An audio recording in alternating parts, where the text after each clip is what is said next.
Wiffle Nation, and welcome to the 33rd episode of the Huntington Wiffle League podcast. I'm your host, Josh Smith. With me, two distinguished co-hosts, Jeremy Ray and Anthony Stidham. How's it going, guys?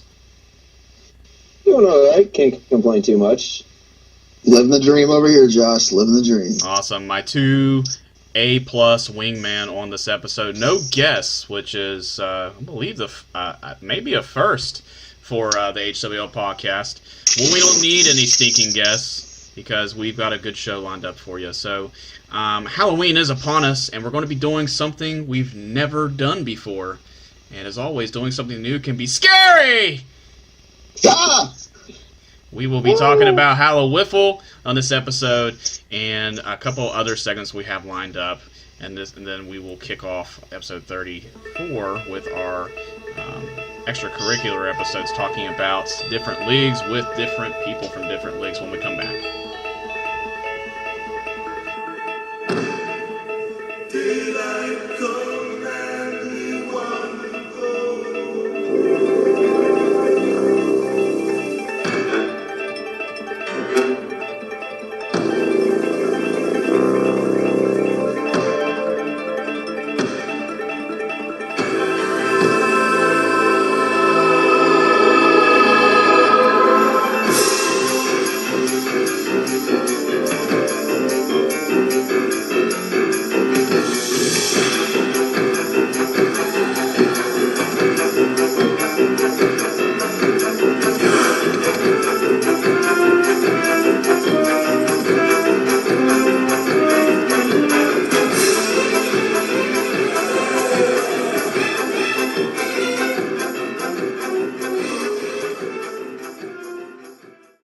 And we're back. So Hallowiffle, it's in the books, the third one, come and gone.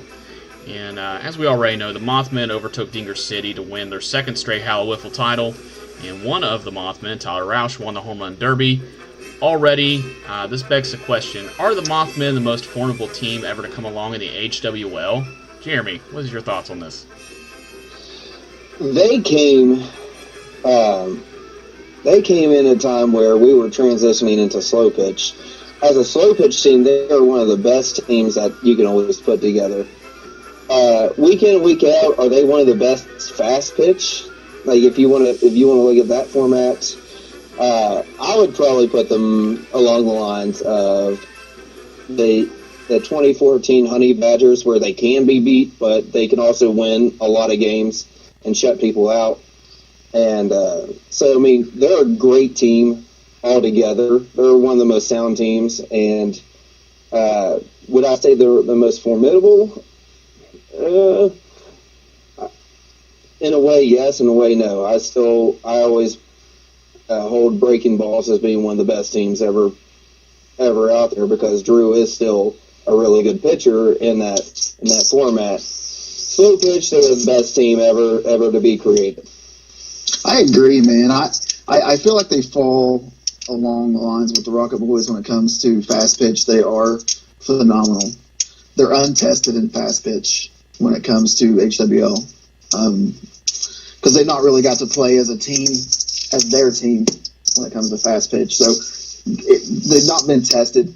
I agree with Jeremy again. Breaking Balls, I think in a fantasy matchup, they beat them like they owe child support. I swear. I just don't think that they can contend with people like guys like Drew, who pitch phenomenally, and they don't have the practice, the experience again. So I agree with Jeremy 100%. All right. Now, the second question I have as a follow-up here is, can they be stopped, at least in the slow pitch format in Hallowiffle? They've beaten Dinger City 2 years in a row now in a title game. And then Tyler took Colin Stump's opportunity to take the Home Run Derby title. We saw Colin go and hit 26 home runs in 2 minutes like it was nothing. And then Tyler Roush had an explosive last 60 seconds in his Home Run Derby. So, I mean, it's just, can they be stopped in this style and format when they're allowed to be together like this? I think that they can be stopped. You just got to put the right team together. Whenever people hear, oh, let's go to a wiffle ball tournament, and they just say, yeah, we used to play this back in the day, and we just go and play. It's about figuring out the game. They have it figured out. They came in. I mean, they're coming in already very athletic and young, and they're able to do things that it took us a little bit longer to do. So, I mean, they can be beat. You just, like I said, you just got to put the right team together. Yeah, completely. I'm intrigued by their athleticism in a full season of fast pitch, though. I'm very intrigued by it. I would like to see it. Slow pitch, yeah, they can be beat. Like Jeremy said, you put guys together that has the veteran leadership and you put guys like Rick Patterson, who pitches great in a slow pitch format. I don't know what it is. Some of the best hitters can't hit him at all in a slow pitch format. So I think they can be beat, and I would really like to see or even play on the team that does it. Yeah. So, I mean, the event only sported a modest 5-team turnout, and that's our lowest turnout to date in the 3 years that we've been putting on this tournament. And the event was really on the verge of cancellation. We didn't really have 4 teams committed until 2 days before the tournament took place. And for that, I mean, we were considering canceling the event. But it carried on anyway despite the low turnout. So would it have been better to just cancel this event this year, given it had such a low turnout? What are you guys' thoughts on that? I don't think it would have been great to cancel it. I mean, people still had fun going out. And one thing about the tournament is just, I wish more teams. I thought it was always a great format. I always thought it was a great tournament. I'm a little disappointed in the promotion that it got. I'm a little disappointed in the actual, people being involved with it. I thought, it was a great thing to get behind and get involved with. And I really wish that they just would have done a lot better with the promotion alone. Yeah, I don't think canceling is the best bet there. I like the tournament. Unfortunately, this year I was unable to attend due to some things that came up. But yeah, canceling it. I'm never a fan of canceling a tournament. You never can tell who's going to pop up and decide at the last minute to enter. So I like the tournament. I've got to play in it 2 to 3 years, so it's definitely something I wish they would pick up steam going forward and get a lot bigger, especially for the cause.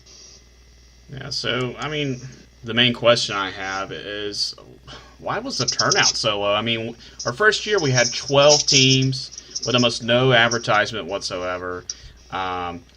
Many of those teams came from the hospital in which we were raising the funds for. And then the following year we went down to 8 teams. This year down to 5 teams. It's going the opposite direction of where we're wanting it to go. So why is the turnout so low for this tournament? I mean, it's a tournament that's a slow pitch, very approachable format. It's fun. We always schedule it on a day that Marshall, at the very least, doesn't have a home game. This particular time, they didn't have a game to play that day at all. They played on a Thursday that week. And it goes to raise money for a more than worthy cause. So why do we have such a low turnout for this tournament? And why is it shrinking? I mean, and this is a question. I'm going to answer your question with a question.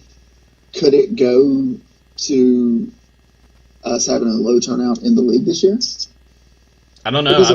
I mean, less than half of the team. I think 3 of the 5 teams were HWL teams in general. We only had 5 teams total for our season this year. So I mean, we didn't even get full turnout from our own league, which, that's the beauty of the Hallowiffle tournaments. It's not a specific HWL event. It's just played by HWL rules and helped to be ran by HWL personnel. It's not an HWL event necessarily. And you know what? I mean, HWL's never really been the biggest participation in that. It's always been people from outside the league. So, I mean, 2 teams coming in from the league is kind of par for the course, in my opinion. It's just we're not reaching people outside the league. I just don't understand why that is. In a way, I think it was just not good timing for a lot of people, because I know that Swamp Donkeys has always been there, and they're always wanting to be there, and they just weren't able to make it this time around. I knew that Nick Stump, part of Dinger City, wasn't able to make it because I believe he's deployed right now. Yeah, he's in Iraq. Mistaken. Yeah, so I mean, it's just with some of them, it's just not the right timing. I know a couple of our other HWL members were working and were not able to make it.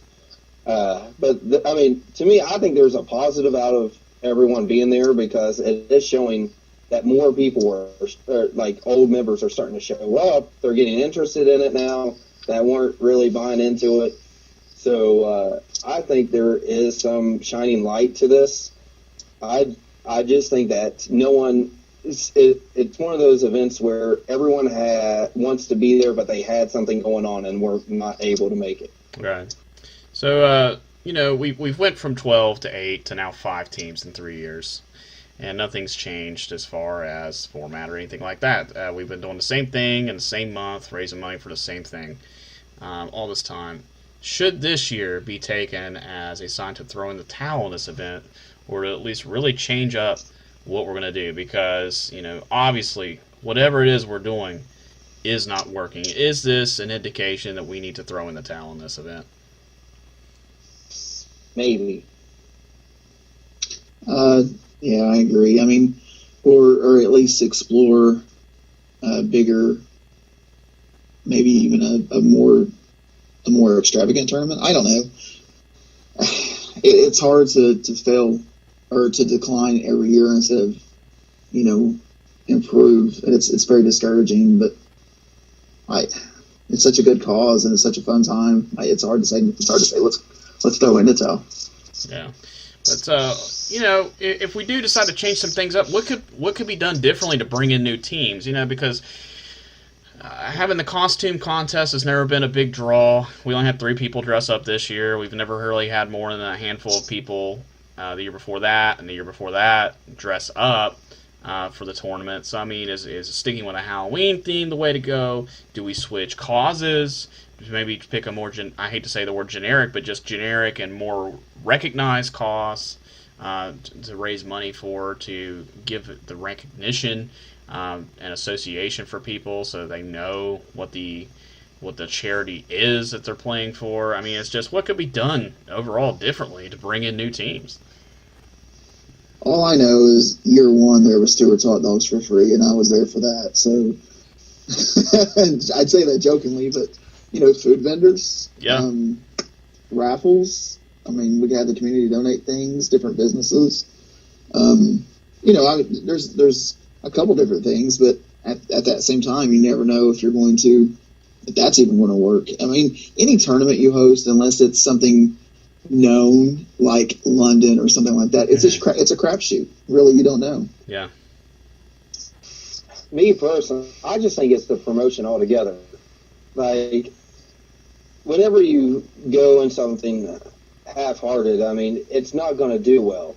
And if you expect other people to up and run it, it's not going to do well. If it's something that you're wanting to promote, and then you expect everyone else to do it for you, it's not going to go well. Now, if you just say, hey, we will donate all this stuff if you can get this going, that's a whole different story.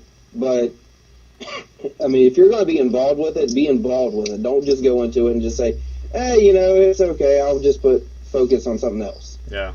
Because I think it's a great cause for everything. And I just think promotion in itself this year was subpar and really, really poor. Yeah, I agree. I didn't really get as much buy-in. I mean, year 1 and 2, Patrick Rail was really the heart and soul of this event. I mean, he came up with the idea and sort of developed it with Bradley Burke. Since then, Patrick, he started a new job where he's traveling a lot. He's just not home. It was killing him not to be here for this event. I talked to him about it leading up to the event. And he's like, it's just weird not being involved with this event. And I was like, yeah, I know. It's very weird. And Bradley Burke was left to kind of, lead the charge here, and I was starting to wonder if we were going to do this. He does his mountain games in September, and that's a humongous event with a big turnout, and it's very labor intensive for him to get that set up. And I think he just blew his wad.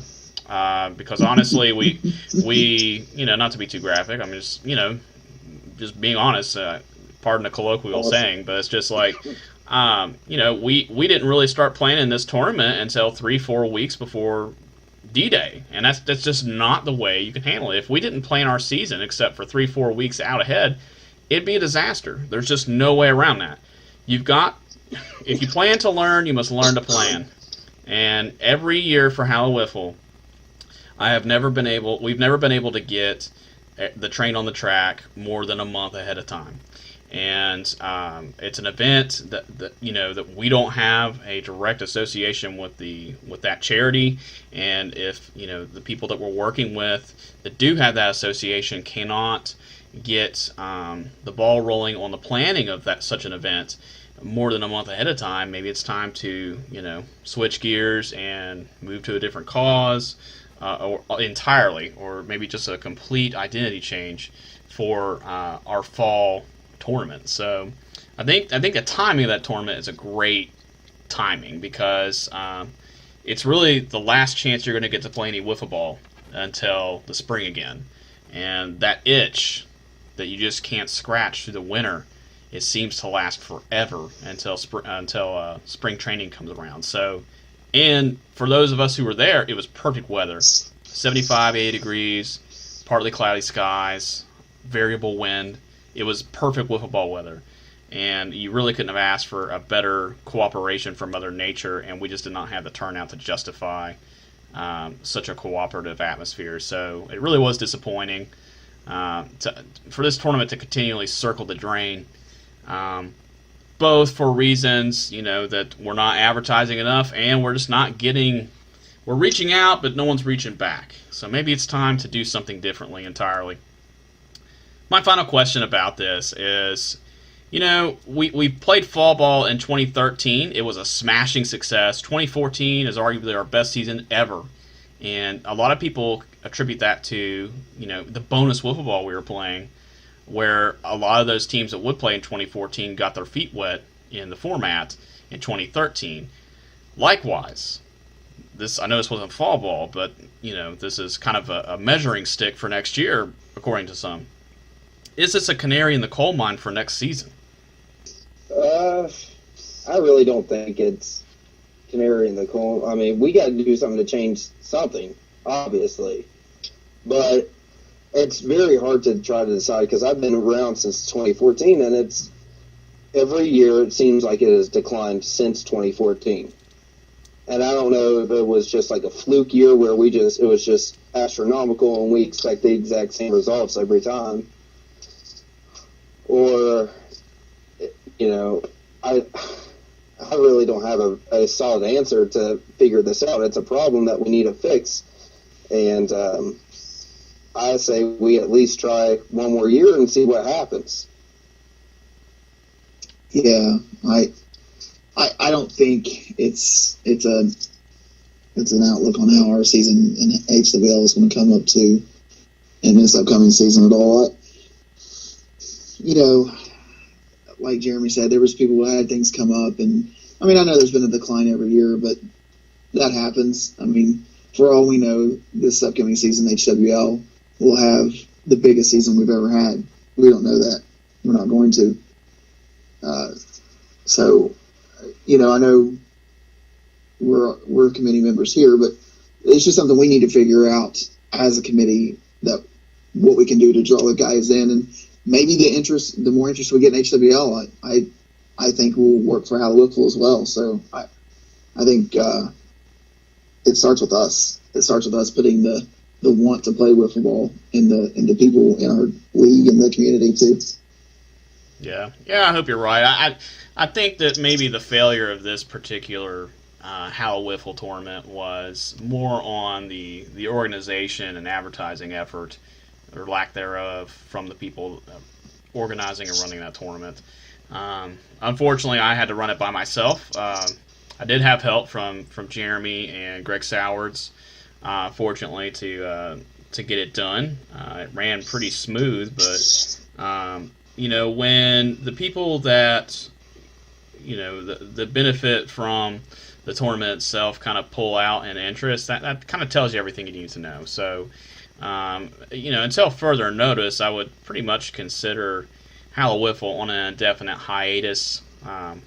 Maybe we'll take the name and put it to use towards another cause. So, it wasn't all doom and gloom, though. I feel like we're kind of dragging ourselves down here. It's a tough subject, and it's not all fun and games on the HWL podcast. We like to discuss some serious issues as well, but it wasn't all bad news. We had some familiar faces that we haven't seen in a long time. For example, Mike McCoy, Nick Capra, and Ronnie Canterbury. Canterbury has went on the record saying that we are to count him in on the 2018 draft, while Capra was only able to make it for part of the event. Is Canterbury making a return, a signal for a return to many other former players? Or am I just being too hopeful? I hope it is. I think that that hope is what's going to change how our tournament or our league next year. Seeing guys come out of retirement and having a year or two hiatus. I hope, man. I hope you're not being hopeful. I hope it happens that way. Yeah. I was very happy that weekend because it was a lot of fun seeing Big Mike. It was a lot of fun seeing Ronnie. It was a pleasant surprise to see Nick Capra. And I think now that it's getting a little bit more exposure, especially with former players in the league, people are going to be involved. I mean, I talk with Steven a lot, Steven Atkins, and he always asks, hey, are you all still doing tournaments? I mean, we tell them all about it. So, I mean, the interest is there. Getting them to come out, I think it's going to be a little bit more possible that a lot of our former players are going to start coming back again to enjoy it, have some fun. They're understanding, hey, it's on Saturdays. It's, maybe 1 or 2 Saturdays a month, that they're going to give up some time. I think it's going to be a big, big contributor for these former players to come back. And I really do think it's going to be that they are going to be coming back, and it will make me extremely happy. Yeah, I hope that Ronnie Canterbury is not going to be the lone returning begotten son of the Huntington Wiffle Ball League, because here's what happens. Normally when somebody, becomes a former player, they never come back, ever. It's almost never happened in our league history. Once someone becomes non-active, they do not come back. So Ronnie Canterbury is an anomaly, and hopefully we can have some more anomalies, because we've had over 100 players in this league. Every season, everybody's had a good time, but we never are able to kind of we are a revolving door of players. If we can actually manage to maintain players year after year, giving these formats a shot. I mean, we went from black bats to yellow bats, shed some players that way. We went from fast pitch to slow pitch, shed some players that way. This year, I mean, it was the great compromise. We had the best of both worlds, and it was our worst turnout ever. So, I mean, we've definitely got some work to do on not only attracting players, which we've always been able to attract players, thankfully. Otherwise, we would have not been a league a long time ago. But the trick is maintaining players. So we got to figure out a way to do that in 2018 going forward. So speaking of former players, this brings up a very interesting topic. So let's take a break and expand on this topic of undead, former players when we come back.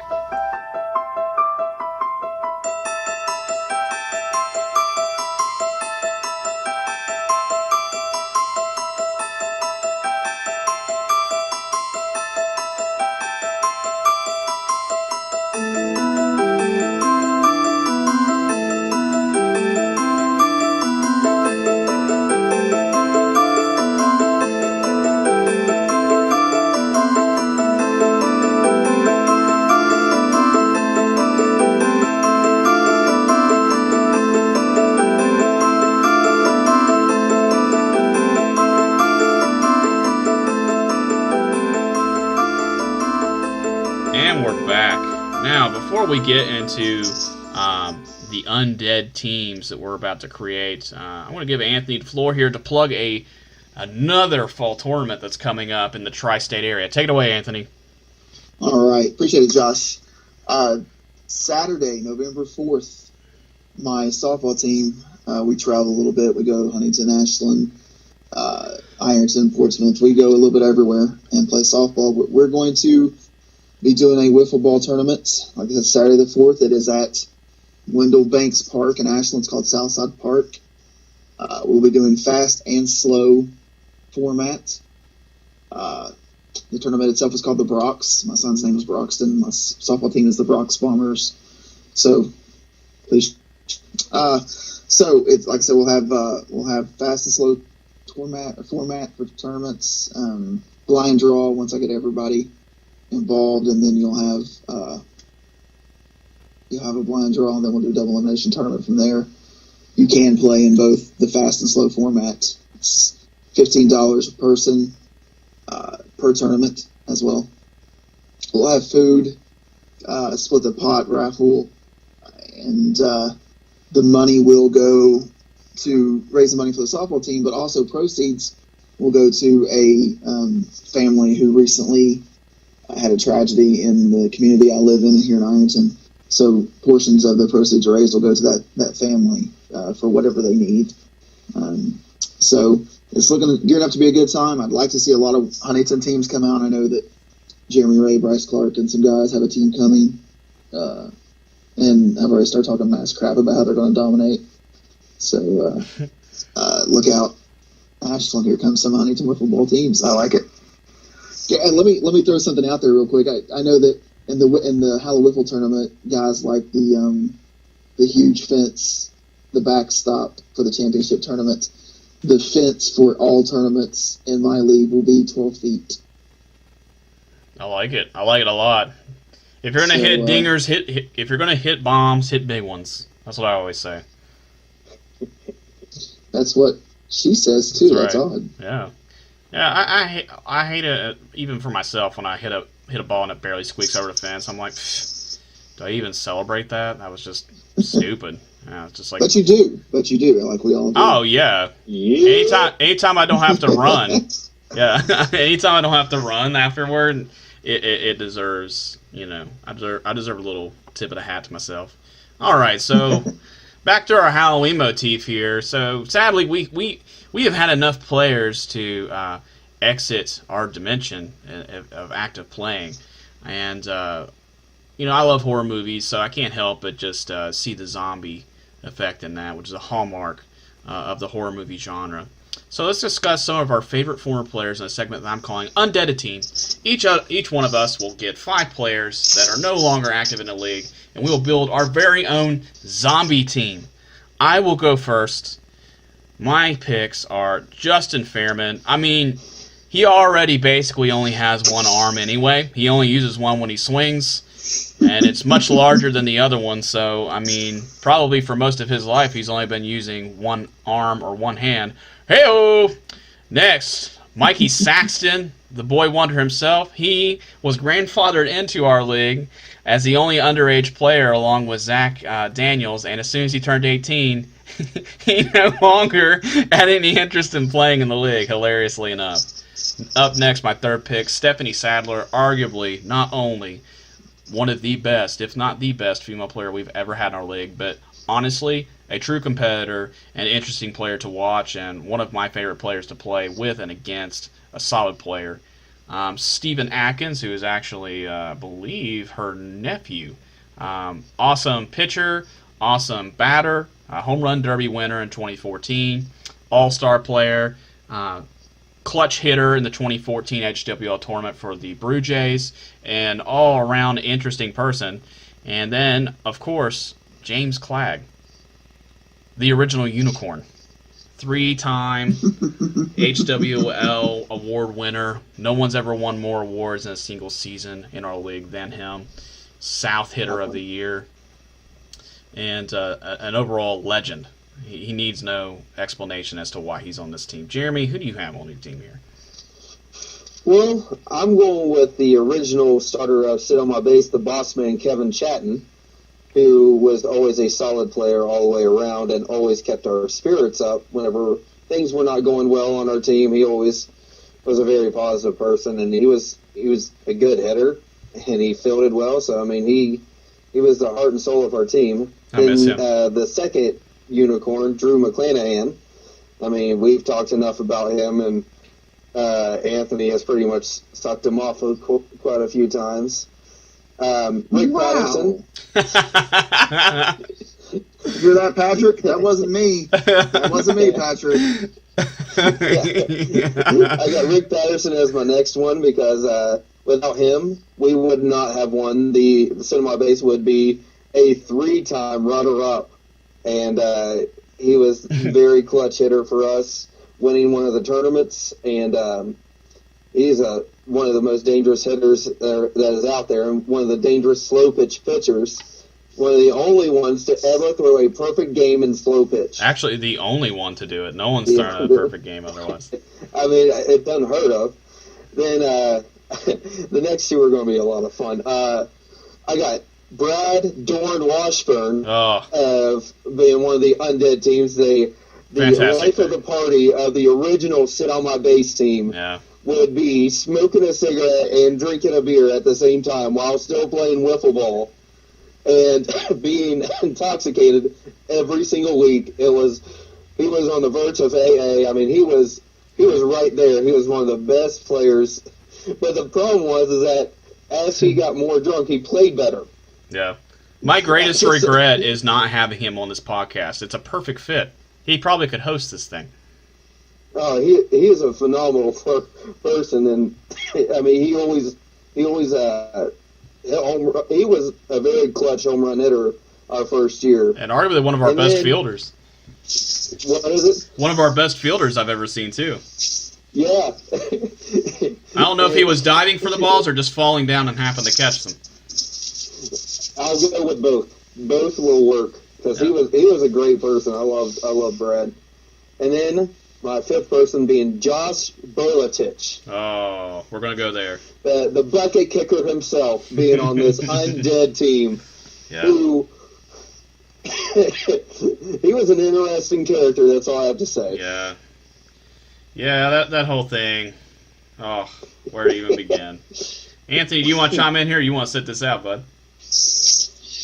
I don't know, man. Like I said, I should probably use some of yours and some of Jeremy's, but, I could probably throw 5 together here quickly. Boomer Mead. Nice. Was a guy who showed up for one preseason tournament, dominated, and said, "Fuck you guys, I'm out." Another guy played on that same preseason tournament with Boomer, a guy named Kyle Bowen. Yeah. I've got to know Kyle outside of wiffle ball since then. He's played in a lot of the softball leagues I've played in. Just he crushes the ball like Boomer. I mean, athlete, played the field really well too. I want to throw, and I never can remember his last name, so I apologize. But old Jerry that plays with Greg, Southall. quite a bit. Thank you. I like that old dude. Yeah, he's a cool dude. He was a good dude, man. Didn't really get mad about anything. Nope. And anybody that can play in jorts, I think deserves to be on anything team. I mean, flat out. Yeah. Dude playing in jorts is my hero. Jerry tried real hard too. He gave you his A effort every game. Hell yeah. Zach that played with Greg as well. Daniels. The other underage child that Greg carried around with him. The man suspectly, with his van, by the way, with no windows. Yeah, that's right. He was a big lefty. He hit well. Sure He getting his head pretty quick, though. He was done, but he did hit well. Millennials. And then Randy Steele. Nice. Steele. Yeah. I liked Randy. I've got to know him through ABL a little bit, too, playing basketball with him in Ashland. So I like his Dragon Ball. Yes. Better than I like his play. But he is a comic relief. He is the funniest fucker on the planet, I think. Yeah. So. Yeah, he's a good. Every team needs somebody to kind of, be the stress relief for the competition, and Randy Steele is definitely that guy. Right. On a team to have. I always wanted to play on a team with him. Anytime we played against each other, I would talk to him as much as I could. sometimes I wouldn't go out into the field just so I could talk to him. He's a very amusing guy. All right, so we have our 5-player zombie teams. So I mean, let's explore some horror movie cliches here. So if your team was in a horror movie, who would be the first person to die? Who wants to go first? Jeremy, you want to go first? I'll go first. First player to die, I would have to say would be probably Kevin Chatton. He's like the lovable character that you're like, I just don't know about this guy.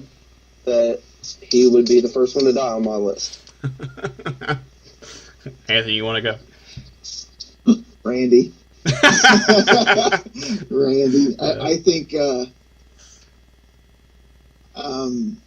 think decision makings and the munchies would be his biggest problem.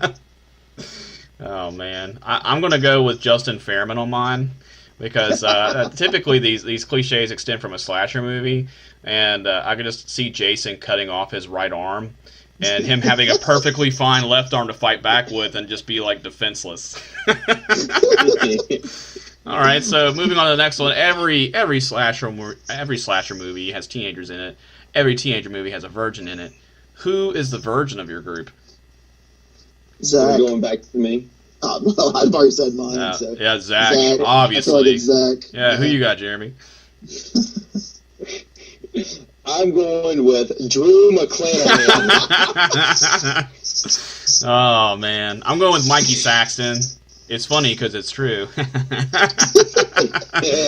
All right. Now, every movie, when they all decide to, we got to stay together, guys. Someone will hear a sound and they go to investigate it and they die. So who in your group is that guy? Dorn.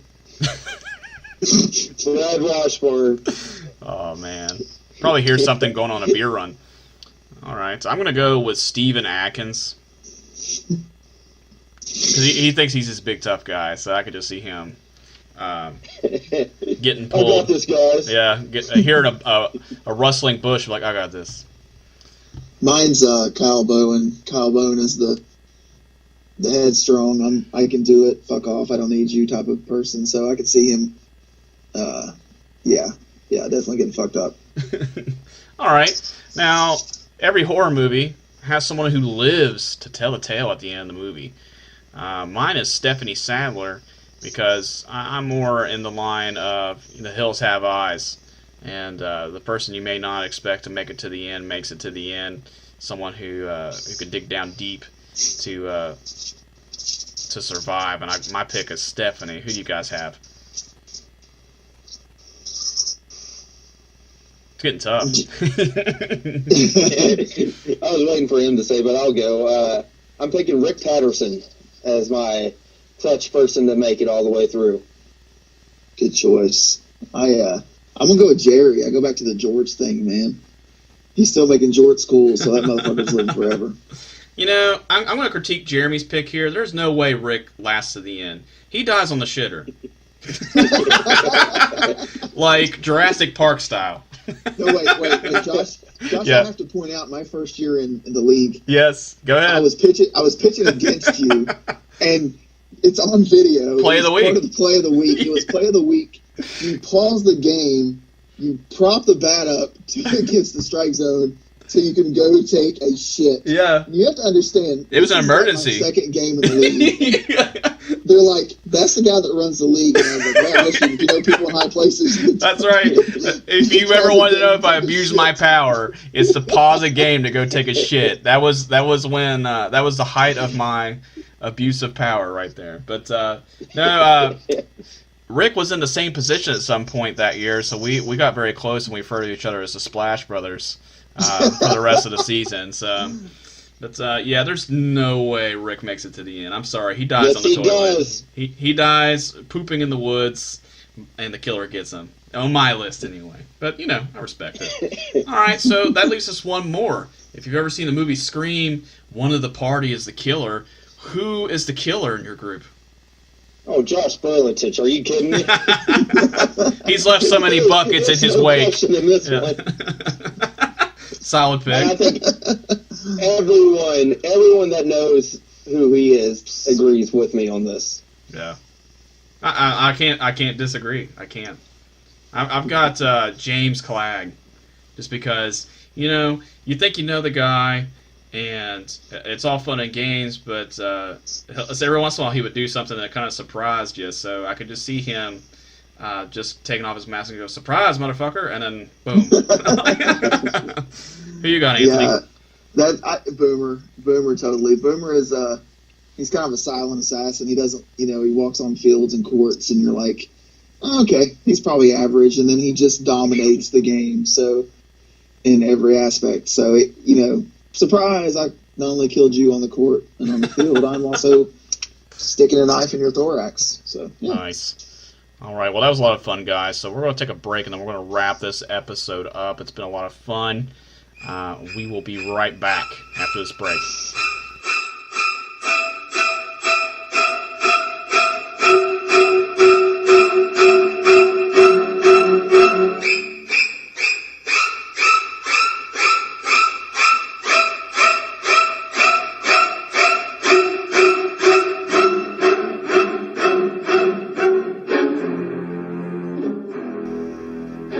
And we're back. Guys, this has been a lot of fun.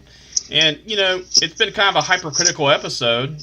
So our listeners out there, especially our players, if you have ideas for next year, or for something you liked or didn't like and you want to see differently, give us a shout. Share it with us on Facebook. You can message the league. Grab a committee member. You've got me to choose from, Anthony Stidham, Jeremy Ray, Josh Blair, or Bryce Clark.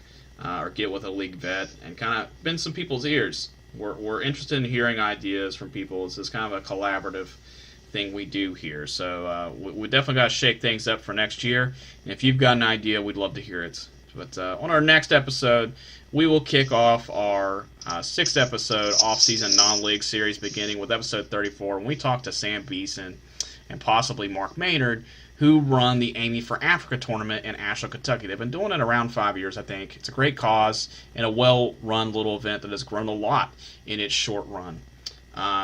Should be a very interesting interview, and it's cool to be talking to a different entity that's very local in the area. It's really the only wiffle ball going on in the tri-state aside from our own league.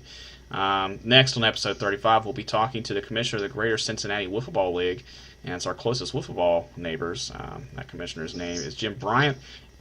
Andrew Westcott will be our guest co-host for that episode, so that'll be his first time co-hosting a show with us, so it'll be a lot of fun. For the complete list of guests through episode 40, go to our website. As always, we're working to make the podcast more entertaining and accessible. You can listen to all of our episodes on our website at www.huntingtonwiffleball.com, and then clicking on media, then podcasts. Also, you can listen to our podcast on Podomatic at www.huntingtonwiffle.podomatic.com, and you can download our episodes or listen to each episode using the podcast app for iOS. Listen to us in your car, during a warm bath, while you're taking a shit, or making sweet love, or a combination of all those things. Anthony, Jeremy, it's always a pleasure to have you guys on the show, but now it's time to go. Do you guys have any last words? Oh, cock. Well, those were very well chosen. Signing off for Anthony Stidham and Jeremy Ray, I'm Josh Smith. We'll talk to you guys soon. Bye-bye now.